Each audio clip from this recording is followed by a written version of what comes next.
Right. Where were we? History has a funny way of playing tricks on us. It has an excellent memory until remembering becomes inconvenient.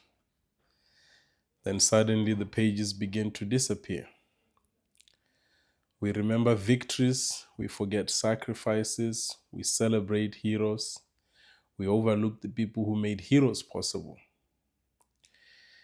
Just yesterday, here in Botswana, July 1st, we commemorated Sir Seretse Khama Day. Every year around this time, we tell the story again. A young chief, an impossible love story, an empire that disapproved, an exile that was supposed to break him, and a man who eventually came home to help build what would become one of Africa's greatest democratic success stories. It's an extraordinary story. But today, I'm less interested in the man himself than in something his life quietly teaches us. You see, exile is a strange thing. It teaches you something about belonging.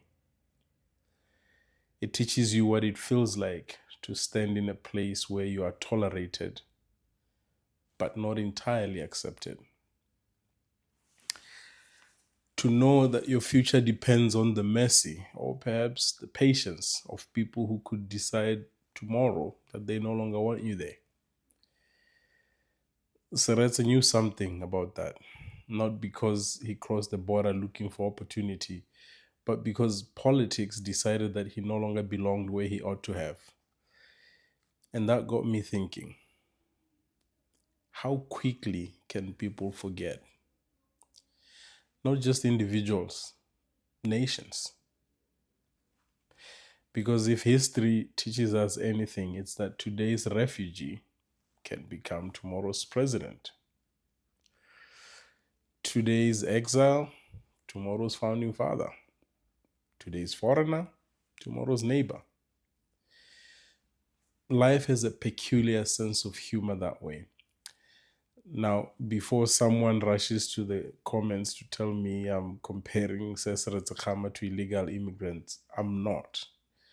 Slow down, that's not the point. The point is much simpler. History has a habit of changing our perspective after the fact.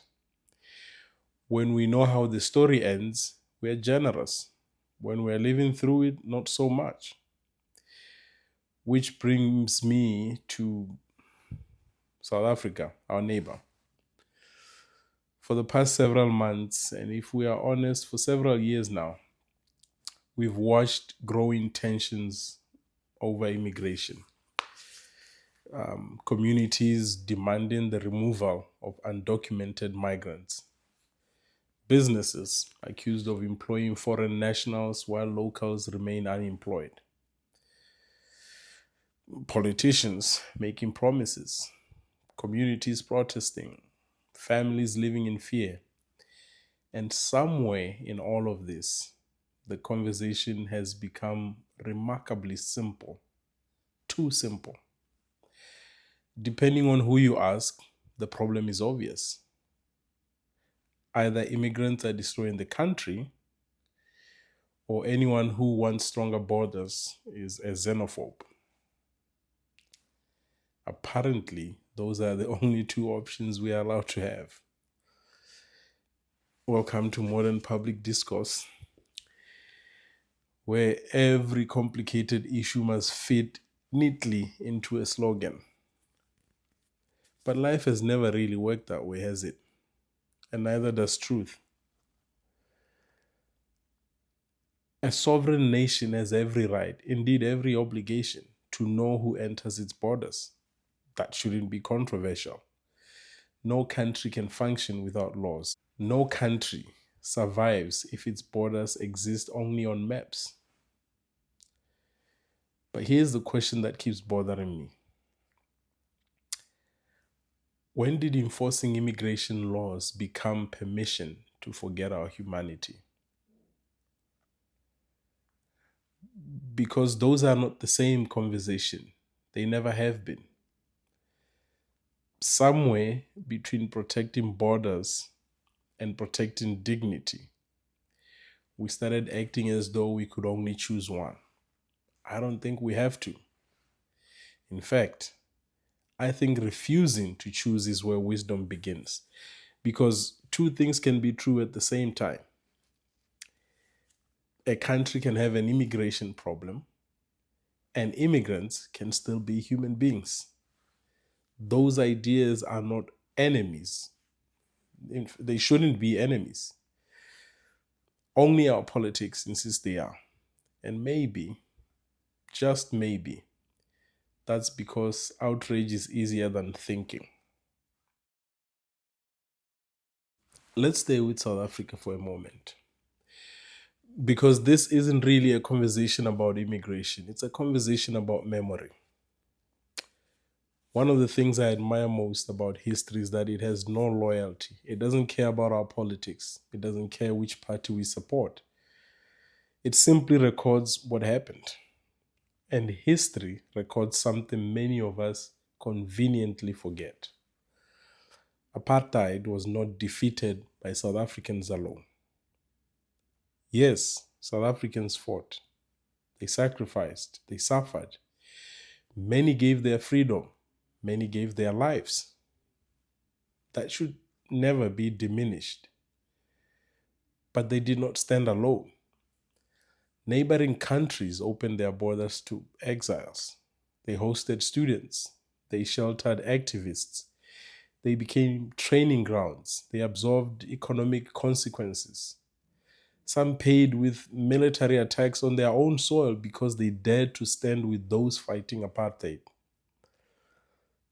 Botswana wasn't a wealthy nation, neither was Zambia, neither was Mozambique, neither was Angola, Tanzania. Yet they gave what they had. Not because it was politically convenient, but because they believed freedom was worth the cost. Think about that. Some nations chose inconvenience so another nation could one day enjoy liberty. Now, here's the uncomfortable question. What does one generation owe another? If someone helps you survive, how long should gratitude last? A year?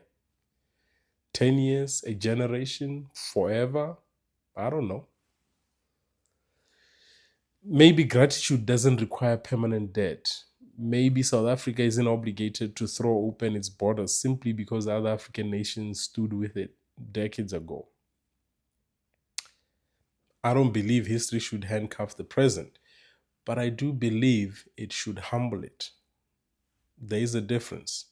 Gratitude doesn't mean abandoning common sense. It means remembering that yesterday's helper can become today's stranger. And when we forget that, we risk becoming people history would scarcely recognize. You know what fascinates me? Every nation has a story about how it suffered. Far fewer have the humility to remember who helped them through it.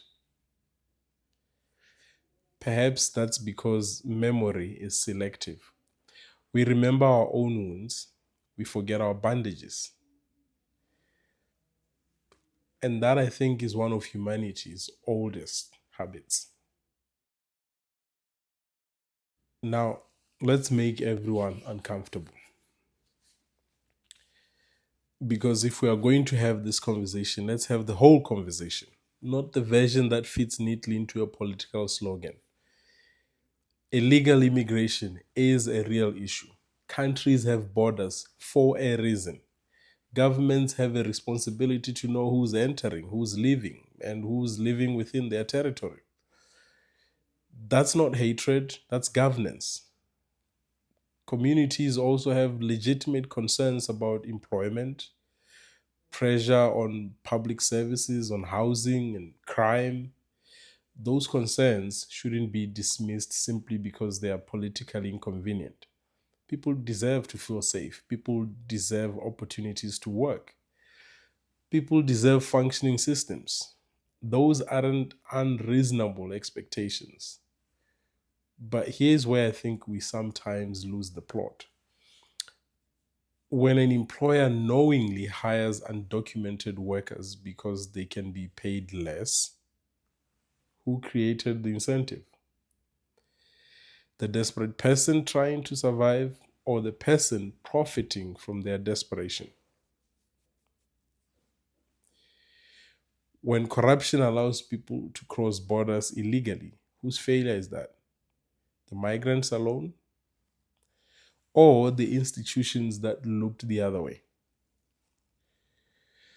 When politicians ignore problems for years, why do we act surprised when communities eventually become angry? Sometimes we aim our frustration at the nearest target instead of the actual cause. It's easier. The foreigner is visible. The failed policy isn't. The migrant has a face. Institutional failure doesn't. And then something dangerous happens. A person's legal status slowly becomes their identity. They stop being a father, a mother, a daughter, a mechanic, a teacher, a nurse, a builder, a dreamer. They are reduced to one word: illegal. Now, don't misunderstand me. Breaking immigration law has legal consequences. It should. But legal status and human worth are not the same thing. One tells us where a person stands before the law. The other tells us nothing about their value as a human being. If we confuse those two things, we've already lost something much more important than a border. We've lost our ability to see people. I'd like to leave you with a question. Not about South Africa, not about Botswana, not about governments, about you. Imagine just for a moment that your child hasn't eaten in 2 days. There's no work where you live, no realistic prospect of finding any. Across the border, there is at least the possibility of earning enough to feed your family. Crossing would be illegal. Would you stay? Or would you go?